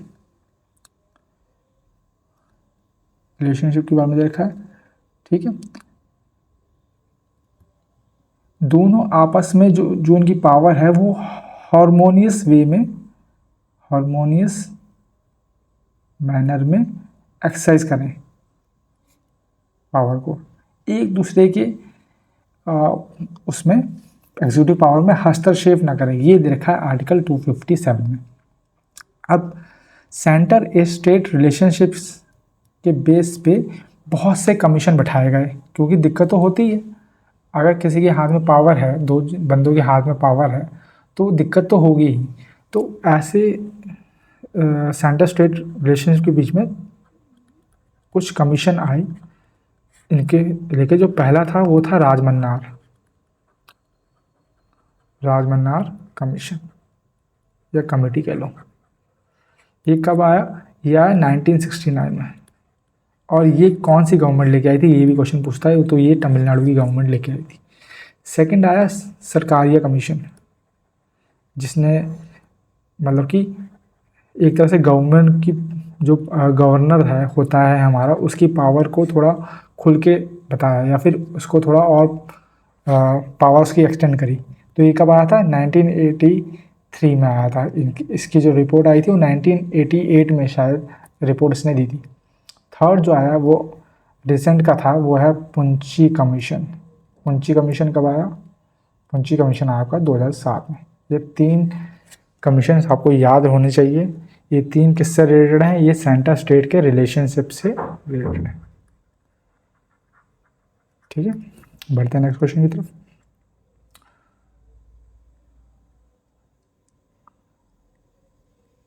नेक्स्ट क्वेश्चन क्या है? Which of the following statement correctly defines the green revolution? कौन सा स्टेटमेंट जो है ग्रीन रेवोल्यूशन के बारे में आपको करेक्ट बताता है? First, it is a new strategy in agriculture to produce food grains specially wheat and rice. बिल्कुल सही बात है, इसी बारे में था ये।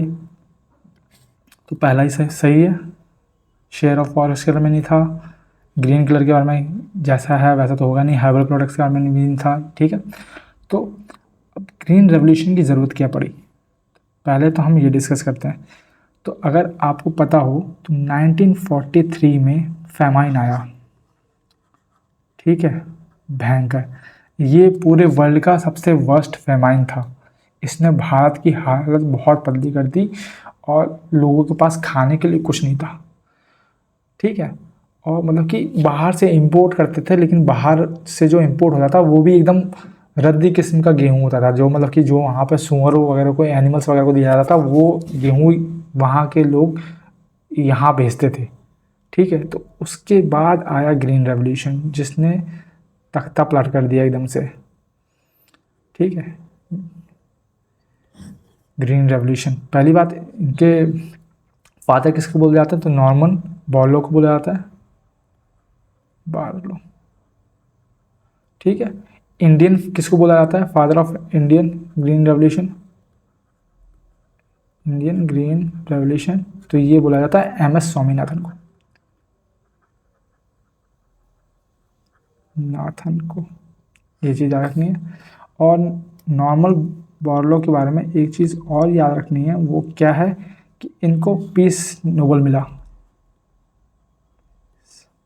कब मिला, 1970 के में मिला। क्यों मिला, क्योंकि इन्होंने ग्रीन रेवोल्यूशन के अंदर HYV high yield variety seeds जो हैं वो बनाए।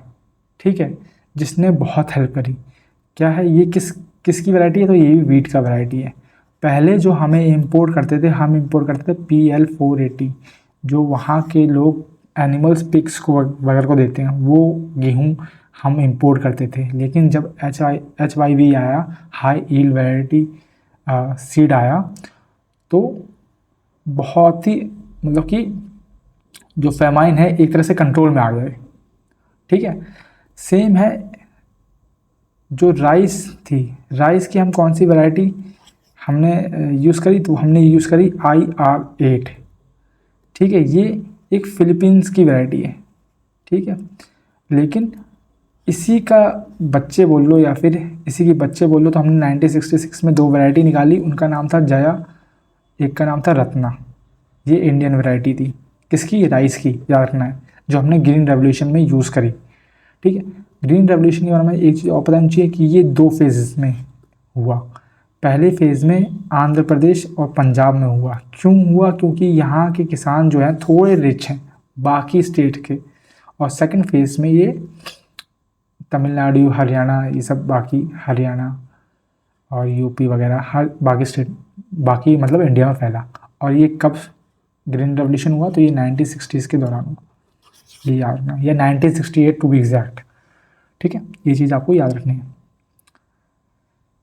हमारा अगला क्वेश्चन है, in the year 1952 who among the following lent his voice for the film Amar Bhupali, which was being produced in 2 languages simultaneously and he sang in both Bengali and Marathi।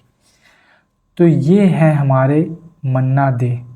अगर आपको याद होगा तो दूरदर्शन पे इनकी बहुत गाने आते थे, इनके भाई बजते ही रहते थे, दिमाग खा लिया था इन लोगों ने।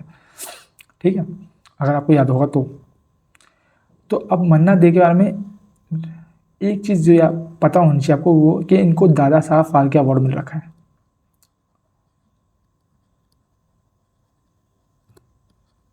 कब मिला है भाई, इनको दादा साहब फाल्के अवार्ड मिला है 2007 में।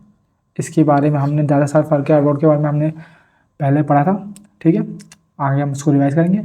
और एक चीज़ और, ये जो है ये भिंडी बाज़ार जो घराना है, भिंडी बाज़ार घराना जो है, जैसे लखनऊ घराना है या फिर मेवाती घराना है, तो ये भिंडी बाज़ार घराने से बिलोंग करते थे, जो कहाँ का है, जो मुंबई का है। ठीक है, और इस भिंडी बाज़ार घराने के फाउंडर कौन थे, तो फाउंडर तो आपको याद नहीं होंगे तो मैं बता देता हूँ। फाउंडर थे इसके छज्जे खान और नाज़िर खान, छज्जे खान और नाज़िर खान। इसी भिंडी बाज़ार घराने से ही हमारी लता मंगेशकर मैम जो हैं वो भी थी। और उनके बारे में हमने पिछले वीडियो में क्या सीखा है, कि उनको भारत रत्न मिला था। कब मिला था, 2001 में। ठीक है, ये चीज़ आपको पता होनी चाहिए। ठीक है, उसी के साथ साथ आपको क्या पता होना चाहिए, जो हमने पिछले वीडियो में रिवाइज की, पिछले वीडियो में पढ़ा था कि दादा साहेब फाल्के अवार्ड जो है, फाल्के राइटिंग एकदम जो है वो सबसे पहले कब हुआ था, तो सबसे पहले स्टार्ट कब हुआ था, 1969 में हुआ था। सबसे पहली बार पहली रेसिपिएंट कौन थी, पहली बार किसको दिया गया था, तो ये देविका रानी को दिया गया था। ठीक है, उसके अलावा 2021 में किसको दिया गया है और 2024 में किसको दिया गया है, जो कि हमने पिछले वीडियो में डिस्कस किया था। और ये इसलिए डिस्कस किया था क्योंकि ये पूछा गया है। तो 2021 में ये दिया गया है वाहिदा रहमान को और मिथुन चक्रवर्ती को, जो तो आप पता ही होगा, आई एम आर्टिस्ट को डांसर चक्रवर्ती को। ठीक है, इनको मिला है 2024 में दादा साहब फाल्के अवार्ड। बढ़ते हैं अगले क्वेश्चन पे। In which part of the India does the hot wind loo blows. तो हॉट विंड जो है वो कहाँ से ब्लो करती है, तो आपको पता है कौन से एरिया में ब्लो करती है, राजस्थान वाले एरिया में, इस एरिया में। तो ये कौन सा एरिया है, ये है हमारा north and north west area. ठीक है, ये इसका आंसर है, यहाँ ब्लो करती है। और विंड के बारे में आपको और भी चीज़ें पता होनी चाहिए। विंड कितने तरह की होती है, विंड होती है 2 तरह की। ठीक है, जो लोकल विंड्स होती हैं वो होती हैं 2 तरह की। कौन कौन सी, एक होती है हॉट, एक होती है कूल। ठीक है, अब आपको मैं कुछ नाम बताऊंगा हॉट विंड्स के, आपको बताना है कि ये कहाँ कहाँ है। जैसे लू का तो आपको पता है कि इंडिया में फ्लो करती है। एक है फॉन, एक है सिरोक्को, खमसिन, ये सब हॉट विंड्स हैं। ठीक है, एक है डॉक्टर हरमट्टन,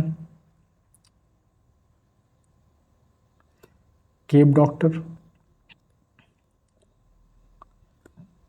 ब्रिक फील्डर, एक है जोंडो अवस्टा, जैंडो, चिनूक, ट्विस्टर और सैंटाना। वैसे ही हमारी कोल्ड विंड्स हैं, जैसे ब्लिजर्ड, बोराविशे, मिस्ट्रल, पेम्पेरो और सुराजो। तो आपको बताना है ये कहाँ कहाँ ब्लो होती है और ये आपको याद भी करनी है। लू जो है आपको पता है कि इंडिया में ब्लो होती है। वैसे ही फोन जो है वो एल्प्स में, एल्प्स एरिया जो है एल्प्स, वहाँ ब्लो होती है। ये मेडिटेरियन एरिया में ब्लो होती है, इसका नाम है सिरोक्को। मतलब मेडिटेरियन एरिया में जो हॉट विंड ब्लो होती है उसका नाम है सिरोक्को। ठीक है, खमसिन जो है ये इजिप्ट साइड में है, नाम से समझ होंगे। डॉक्टर हरमटन जो है ये वेस्टर्न अफ्रीका जो है, ये भी है। केप डॉक्टर भी अफ्रीका की विंड है। ब्रिक फील्डर जो है ये ऑस्ट्रेलिया की विंड है, ऑस्ट्रेलिया में विंड का नाम है। ठीक है, जोंडो जो है वो साउथ अमेरिका की है। चिनूक जो है वो यूएस कनाडा में विंड का नाम है। ट्विस्टर हमारी नॉर्थ अमेरिका की है और सैंटा ये कैलिफोर्निया की। उसी तरह ब्लिजर्ड जो है वो नॉर्थ अमेरिका की है और ये दोनों जो हैं ये यूरोप साइड ब्लो होती हैं। ठीक है, सेम उसी तरह से पेम्पेरो और सुराजो ये साउथ अमेरिका में ब्लो होती हैं। और क्या चीज़ याद करनी है, और एक चीज़ कि जो हमारे चिनूक हैं, चिनूक को स्नो ईटर के नाम से भी जाना जाता है। ये चीज़ भी आपको पता होनी चाहिए। ठीक है, तो ये कुछ लोकल विंड्स हैं, हॉट और कोल्ड, ये आपको याद होनी चाहिए। अब आते हैं अगले क्वेश्चन पे। The government of which of the following state created a draft policy in 2022 for senior citizen on the basis of article 41 which aims to form a directorate for welfare of senior citizen. तो ये हमारा current affair का question है, इसका answer है तमिलनाडु। ये याद रखना आपको, इन्होंने पॉलिसी बनाई थी जिसमें सीनियर सिटीज़न के लिए वेलफेयर के लिए बात कही गई है। ये उनके लिए वेलफेयर के लिए ही है। और ये तो जो वेलफेयर है ये किससे रिलेटेड है, ये आर्टिकल 41 से रिलेटेड। ठीक, तो कहाँ का है ये पॉलिसी, ये है तमिलनाडु की। ठीक है, ध्यान रखना है। और तमिलनाडु में ही एक पॉलिसी स्टार्ट हुई थी, अगर आपको याद हो, मिड डे मील, जहाँ तक मुझे याद है शायद मिड डे मील जो प्रोग्राम है वो सबसे पहले तमिलनाडु की गवर्नमेंट ने ही शुरू किया था शायद। ठीक है, उसके बाद है when was the high court and supreme court जजेस salary and condition amendment bill of 2021 introduce in Lok Sabha, कब इंट्रोड्यूस किया गया था। उससे पहले आपको ये पता होना चाहिए कि सुप्रीम कोर्ट जो है वो किस आर्टिकल में है और हाई कोर्ट जो है वो किस आर्टिकल में है। तो सुप्रीम कोर्ट हमारे पार्ट 5 में है, आर्टिकल हैं 124 से 147। हाई कोर्ट जो है वो हमारे पार्ट 6 में है, आर्टिकल है 2014 से 231। ठीक है, इतना याद रहेगा। और इसका आंसर क्या रहने वाला है, इसका आंसर है 30 नवंबर 2021।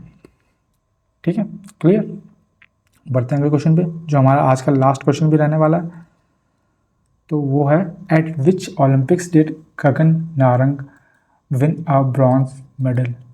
ठीक है, किस ओलंपिक में गगन नारंग ने ब्रॉन्ज मेडल जीता है। उससे पहले आपको एक चीज़ और बतानी है कि इन्होंने किस में जीता है। तो इन्होंने जीता है ब्रॉन्ज मेडल शूटिंग में। ठीक है, कौन से ओलंपिक्स रहे हैं, लंदन 2012, रियो 2016, एथेंस 2004, बीजिंग 2008। तो इन्होंने जीता है लंदन 2012 में। ठीक है, और क्या आपको पता होना चाहिए, और एक्स्ट्रा चीज़ क्या बताना चाहिए कि हम इंडिया ने ओलंपिक्स में अभी तक कितने गोल्ड मेडल जीते हैं। ठीक है, तो उसकी संख्या है 10 में से जो 8 गोल्ड हैं वो हमारी हॉकी टीम ने जीते हैं। कब कब जीते हैं, तो उन्होंने जीते हैं 1928 में, 1932 में, 1936 में, 1948 में, 1952 में, 1956 में, 1964 में और 1980 में। 3 4 1 2 3 4, हाँ 8 बार जीते हैं। बाकी बचे हुए 2 जो हैं, एक जीता है अभिनव बिंद्रा में शूटिंग के लिए। कौन सा ओलंपिक्स में जीता था उसने, 2008 में जीता है। एक जो जीता है वो आपको पता ही होगा, नीरज चोपड़ा ने, बहुत न्यूज़ में है ये आजकल। चोपड़ा, इन्होंने कब जीता, 2020 के ओलंपिक्स में जीता है। तो इतना आपको बेसिक पता होना चाहिए ओलंपिक्स के बारे में। बाकी हम ओलंपिक्स कब बना, कौन सी एसोसिएशन लिंक है, ठीक है, फाउंडर कौन थे, ओलंपिक्स के छल्ले किसने दिए, और बाकी सारी चीज़ें हम आने वाले लेक्चर्स में करते रहेंगे जब भी ऐसा कोई क्वेश्चन फंसेगा। अभी हम धीरे धीरे स्टार्ट करेंगे, ताकि एकदम से इतना नहीं, एकदम से इतनी नॉलेज नहीं लेनी है कि भाई आप मतलब एकदम से इतना खाना नहीं खाना कि आप लील ना पाओ, उसको अंदर ना जा पाए वो खाना। ठीक है, तो इसी के साथ ये लेक्चर ख़त्म करते हैं। थैंक यू सो मच बने रहने के लिए और ये वीडियो देखने के लिए। सो राधे राधे सभी को।